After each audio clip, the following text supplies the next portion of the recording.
Hello नमस्कार दोस्तों, मैं इंद्रेश कुमार एजुकेशन सेंटर में आप लोगों का स्वागत करता हूं। आज से हम पढ़ेंगे भारतीय संविधान।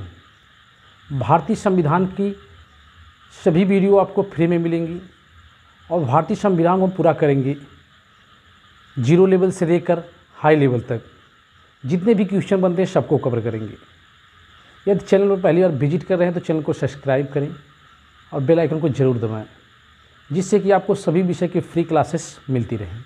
तो सबसे पहले भारतीय संविधान के गठन को देखने से पहले हम देखेंगे भारतीय संविधान का इतिहास, या हम देखेंगे कि भारत के लिए कानून कब से बनना स्टार्ट हुआ। भारत के लिए कानून कब से बनना स्टार्ट हुआ। तो सबसे पहले देखेंगे भारतीय संविधान का इतिहास। तो सबसे पहले इतिहास में देखेंगे तो जैसा कि हम जानते हैं कि 1757 ईस्वी में प्लासी का युद्ध हुआ। कहाँ का? प्लासी का युद्ध यह 1757 में हुआ। इसके बाद 1764 ईस्वी में बक्सर का युद्ध हुआ। बक्सर का युद्ध हुआ। तो 1757 में प्लासी का युद्ध और 1764 में बक्सर का युद्ध हुआ। कहा जाता है कि इसमें दोनों युद्धों में अंग्रेज़ों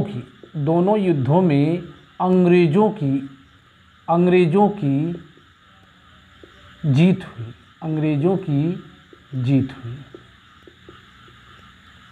प्लासी और बक्सर के युद्ध में दोनों में किसकी जीत हुई? अंग्रेज़ों की जीत हुई। इसके बाद भारत में अंग्रेज़ों द्वारा ही समय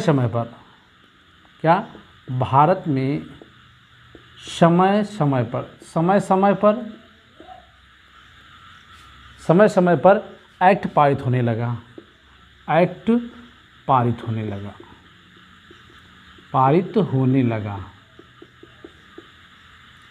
जब प्लासी के युद्ध और बक्सर के युद्ध में अंग्रेज़ों ने जीत हासिल की तो उन्होंने क्या किया? भारत में क्या किया? समय समय पर क्या किया? उन्होंने एक्ट पारित करना शुरू कर दिया। अब हम देखेंगे कि सबसे पहले कौन सा एक्ट आया। तो जैसा कि हम जानते हैं कि सबसे पहले एक्ट आया रेगुलेटिंग एक्ट।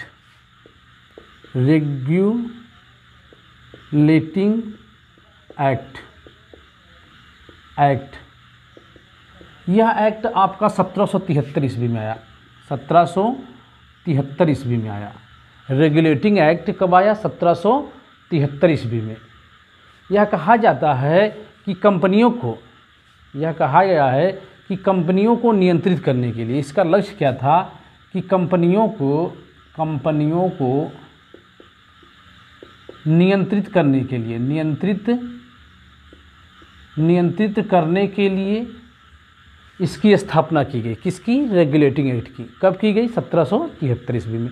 अब इसको हम बारी बारी से देखेंगे कि 1773 रेगुलेटिंग एक्ट के द्वारा कौन कौन से शासन या कौन कौन से कानून बनाए गए। तो इसको बारी बारी से देखेंगे। पहले नंबर पर हम देखेंगे कि रेगुलेटिंग एक्ट द्वारा केंद्रीय प्रशासन की नींव रखी गई। किसकी? केंद्रीय प्रशासन की नींव रखी गई। पहला कार्य केंद्रीय प्रशासन की नींव रखी गई। दूसरा कार्य देखेंगे, रेगुलेटिंग एक्ट का दूसरा कार्य था कि बंगाल के गवर्नर को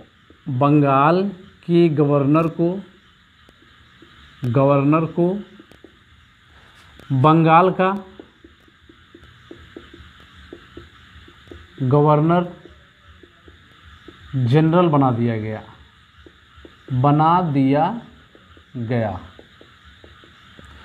कि पहले क्या थे? बंगाल में सिर्फ गवर्नर थे, मतलब जो स्थापना की जाती थी उनको सिर्फ गवर्नर कहा जाता था। लेकिन इस एक्ट के द्वारा क्या किया गया कि बंगाल के गवर्नर को, इस एक्ट के द्वारा बंगाल के गवर्नर को बंगाल का गवर्नर जनरल बना दिया गया।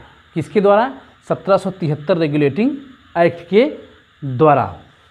अब हम देखेंगे, कहा जाता है इसके बाद 1773 रेगुलेटिंग एक्ट के द्वारा कलकत्ता प्रेसिडेंसी में कलकत्ता प्रेसिडेंसी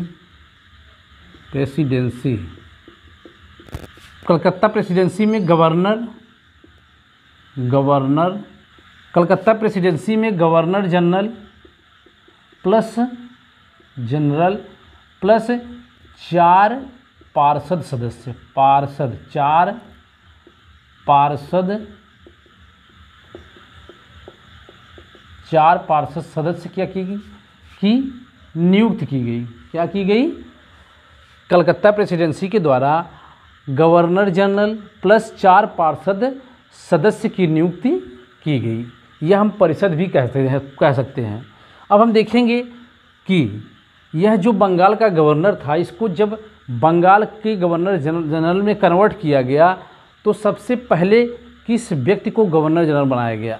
तो कहा जाता है कि इस एक्ट के द्वारा बंगाल का जो गवर्नर जनरल, बंगाल का प्रथम गवर्नर जनरल किसको बनाया गया? वारेन हेस्टिंग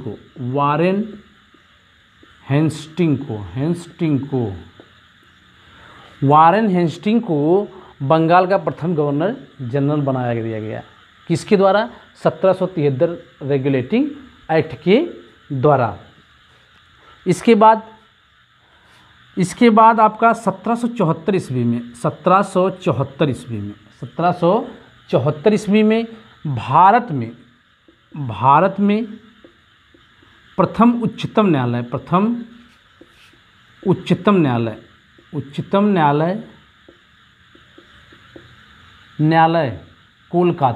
न्यायालय कोलकाता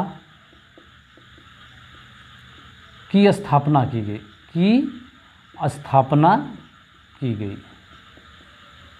1773 रेगुलेटिंग एक्ट के द्वारा ही 1774 ईस्वी में भारत में प्रथम उच्चतम न्यायालय कोलकाता की स्थापना की गई। तो कहा जाता है कि इसमें एक मुख्य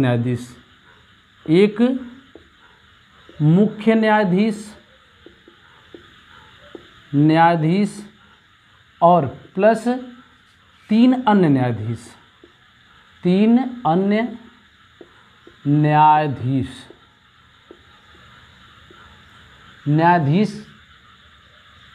के पद का प्रावधान किया गया।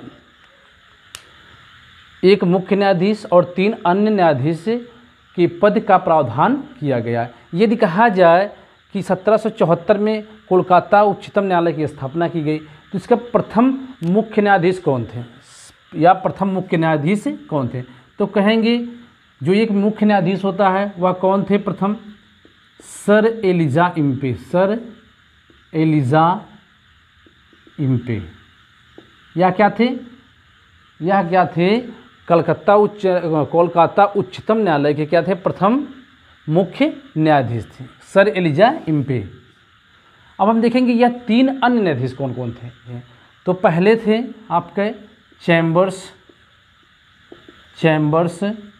दूसरा हाइड, तो तीसरा हो जाएगा लिमेंस्टर। तो हमने देखा कि एक मुख्य न्यायाधीश प्लस 3 अन्य न्यायाधीश के पद का प्रावधान किया गया। तो इसमें मुख्य न्यायाधीश कौन थी? सर एलिजा इम्पे, और 3 अन्य न्यायाधीश, पहला चैम्बर्स, दूसरा हाइड और तीसरा लिमेंस्टर। 1773 रेगुलेटिंग एक्ट के द्वारा ही एक मुख्य कार्य किया गया कि निजी व्यापार प्लस भारतीयों से रिश्वत लेना क्या कर दिया गया? प्रतिबंधित कर दिया गया।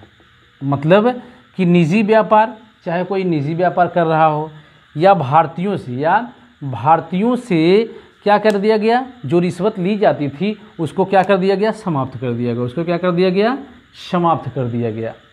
तो हमने देखा कि 1774 में कलकत्ता उच्चतम न्यायालय की स्थापना की गई, जो भारत का क्या है, प्रथम उच्चतम न्यायालय है, प्रथम उच्चतम न्यायालय है। केंद्रीय प्रशासन की नींव रखी गई। इसके बाद बंगाल के गवर्नर को बंगाल का गवर्नर जनरल बना दिया गया और 1773 रेगुलेटिंग एक्ट के द्वारा ही प्रथम गवर्नर जनरल वारेन हेस्टिंग को बनाया गया। अब हम देखेंगे दूसरा एक्ट है एक्ट ऑफ सेटलमेंट। क्या है, एक्ट ऑफ सेटलमेंट, जो 1781 ईस्वी में पारित किया गया। दूसरा क्या है, एक्ट ऑफ सेटलमेंट। यह एक्ट कब लाया गया, 1781 ईस्वी में, 1781 ईस्वी में एक्ट ऑफ सेटलमेंट 1781 ईस्वी में लाया गया। कहा जाता है कि इसके जो 1781 ईस्वी है, 1781 ईस्वी एक्ट ऑफ सेटलमेंट है, इसके द्वारा बंगाल सरकार को इसके द्वारा बंगाल सरकार को बंगाल, बिहार तथा उड़ीसा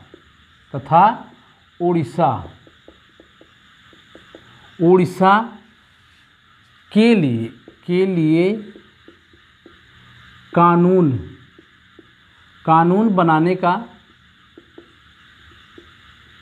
बनाने का अधिकार दिया गया।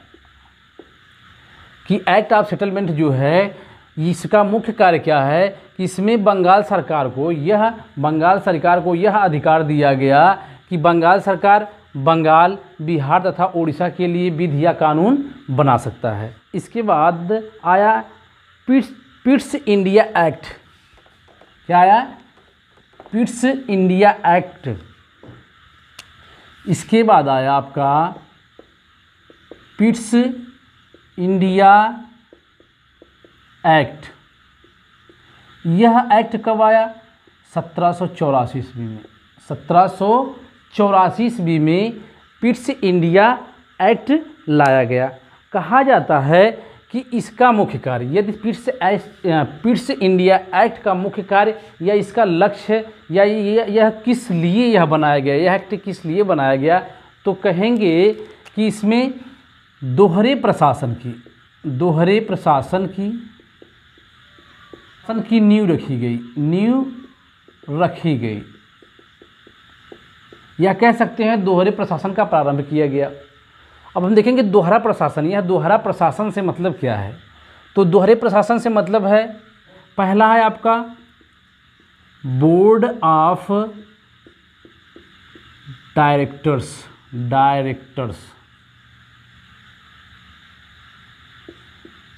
बोर्ड ऑफ डायरेक्टर्स की स्थापना की गई। यदि कहा जाए यह बोर्ड ऑफ डायरेक्टर्स का कार्य क्या था, यह जो इसकी स्थापना की गई, इसका कार्य क्या था, तो हम कहेंगे कि इसका कार्य था व्यापारिक मामलों की निगरानी करना या व्यापारिक मामलों में कानून या विधि बनाना। अब दूसरा हम देखेंगे बोर्ड ऑफ कंट्रोलर। क्या कहेंगे, दूसरा है आपका है बोर्ड ऑफ कंट्रोलर। इसकी स्थापना किस लिए की गई, इसका लक्ष्य क्या था, या इसकी स्थापना किस लिए की गई, इसकी स्थापना किस लिए की। कहा जाता है कि इसका कार्य था राजनीतिक मामलों की निगरानी करना।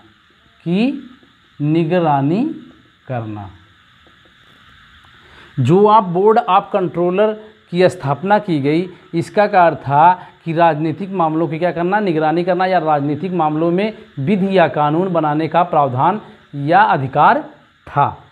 अब हम देखेंगे 1793 चार्टर अधिनियम एक्ट 1793 चार्टर अधिनियम एक्ट। तो अब हम देखेंगे कि जो 1793 चार्टर अधिनियम एक्ट है, इसके क्या क्या लक्ष्य थे, या इसके कार्य क्या थे, या इसके द्वारा क्या कार्य किए गए। इसके द्वारा किया गया कि कंपनी के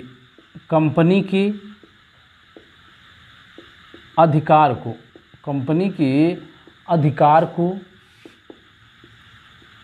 20 वर्षों के लिए बढ़ा दिया गया। इसका कार्य क्या था, कंपनी के अधिकार को, या जो कंपनी जिस पर कानून बनाती थी या जो कंपनी के नियंत्रण में था, वह क्या कर दिया गया, कंपनी के अधिकार को 20 वर्षों के लिए और क्या कर दिया गया, बढ़ा दिया गया। अब हम देखेंगे इसका दूसरा कार्य कि कंपनी के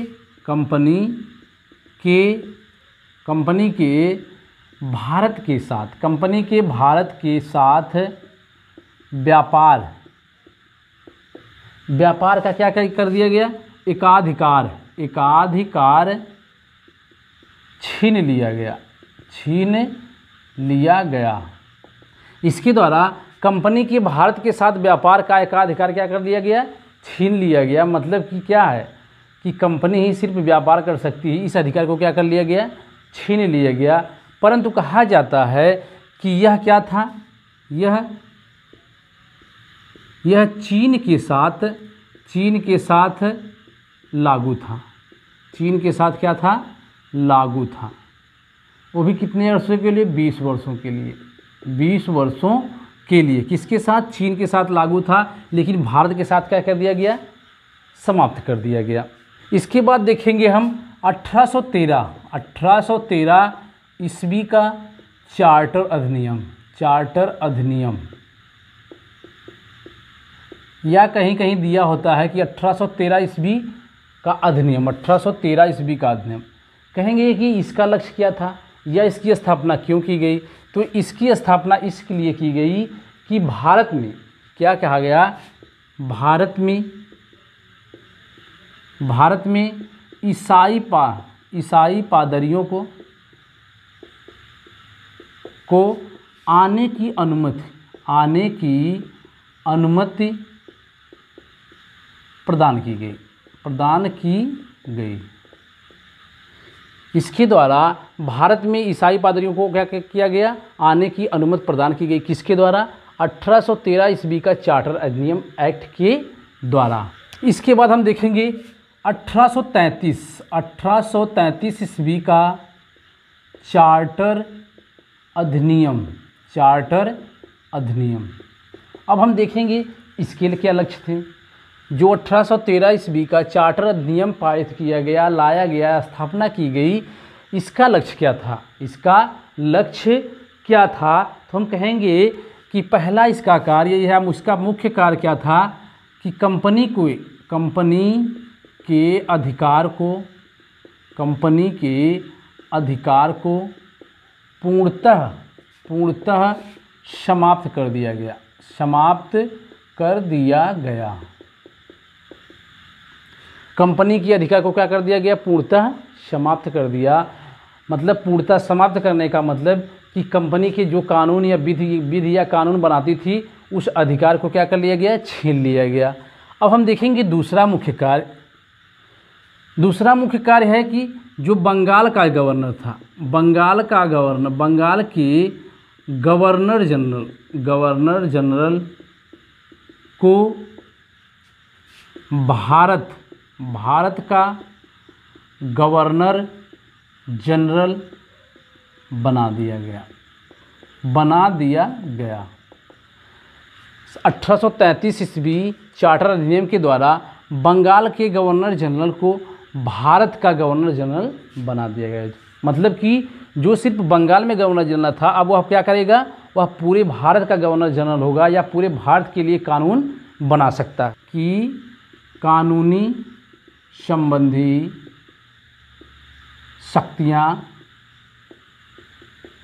वापस की गई। मतलब इसके द्वारा मद्रास तथा बम्बई की कानूनी संबंधी शक्तियाँ क्या कर दी गई, वापस कर दी गई। वापस से मतलब है कि क्या, हमने देखा कि जब 1773 का रेगुलेटिंग एक्ट पारित हुआ, जब बंगाल के गवर्नर को बंगाल का गवर्नर जनरल बना दिया गया, उसी समय क्या किया गया था, उसी समय मद्रास और बम्बई को क्या कर दिया गया था, बंगाल के गवर्नर जनरल के क्या कर दिया गया, अधीन कर दिया गया था। यह गवर्नर जनरल को यह अधिकार प्राप्त कर दिया गया था कि वह मद्रास तथा बम्बई के लिए भी क्या करेगा, कानून बना सकता है।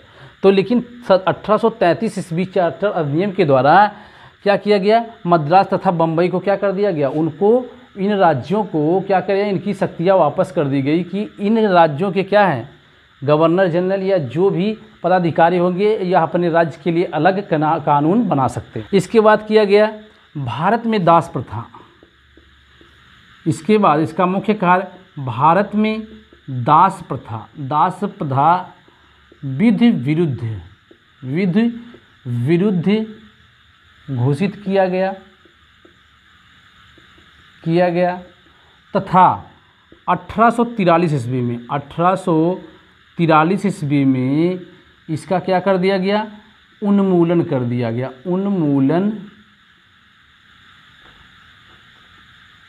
उन्मूलन कर दिया गया। भारत में दास प्रथा, जो भारत में दास प्रथा चल रही थी, उसके क्या कर दिया गया, विधि विरुद्ध के क्या कर दिया गया, घोषित कर दिया गया। मतलब कि यह इस कानून को समाप्त कर दिया गया या इस कानून को क्या किया गया, विरोध किया गया। इस कानून का विरोध किया गया। यदि कहेंगे कि यह समाप्त कब कर दिया गया, उन्मूलन से मतलब समाप्त कब कर दिया गया, सन 1843 में इसको पूर्णतः क्या कर दिया गया, समाप्त कर दिया गया या उन्मूलन कर दिया गया। इसके बाद इसके मुख्य कार्य क्या है, कहेंगे कि कंपनी में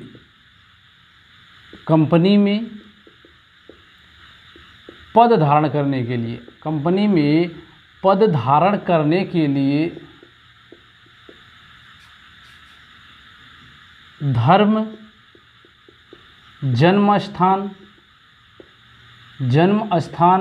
वंश के आधार पर अयोग्य ना ठहराए जाने का प्रावधान किया गया। कहा गया कि इसके बाद इसका मुख्य कार्य, कंपनी में पद धारण करने के लिए धर्म मतलब किसी का धर्म कुछ भी हो, वह कंपनी में क्या कर सकता है, पद धारण कर सकता है।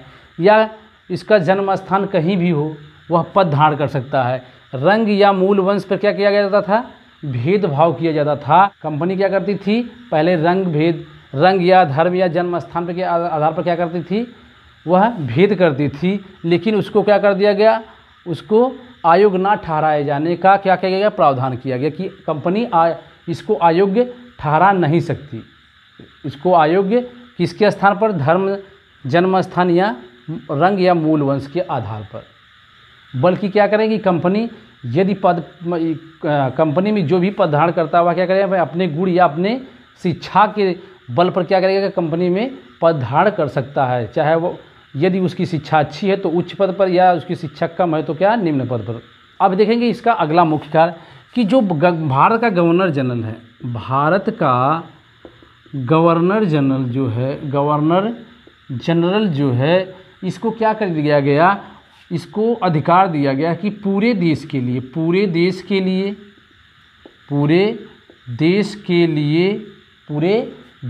लिए एक ही बजट, पूरे देश के लिए एक ही बजट तैयार करने का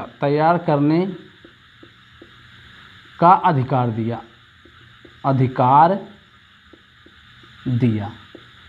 कि मतलब कि जो भारत का गवर्नर जनरल है, इसका कहने का अर्थ है कि जो भारत का गवर्नर जनरल है वह क्या किया, सरकार ने यह आदेश दे दिया या इसको यह अधिकार प्राप्त हो गया कि वह पूरे देश के लिए क्या कर सकता है, एक ही बजट तैयार कर सकता है, एक ही बजट तैयार करे। इसके बाद देखेंगे कि सन 1834 ईस्वी में, सन 1834 ईस्वी में लॉर्ड मैकाले की अध्यक्षता में, लॉर्ड मैकाले की अध्यक्षता में, मैकाले की अध्यक्षता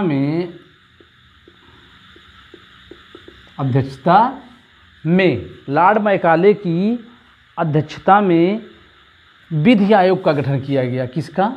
विधि आयोग का गठन किया गया। विधि आयोग का गठन किया गया।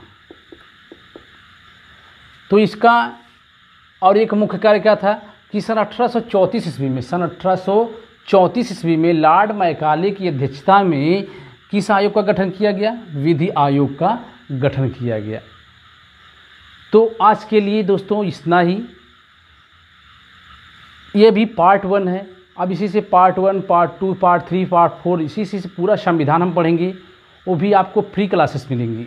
और जो भी इतिहास से बचे हुए हैं, अभी भारतीय संविधान के इतिहास बचे हुए हैं, उनको हम बारी बारी से देखेंगे। इसके बाद हम क्या करेंगे, इसके बाद हम आएंगे भारतीय संविधान का गठन या भारतीय संविधान की प्रथम सभा क्या हुई, प्रथम सभा कहाँ हुई थी, इस पर हम चर्चा करेंगे और विस्तार से चर्चा करेंगे, जिससे कि किसी भी परीक्षा में कोई भी प्रश्न बनता है इससे कवर हो जाएगा। एक भी प्रश्न आपको बाहर से नहीं आएगा।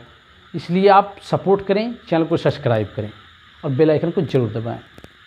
जय हिंद दोस्तों।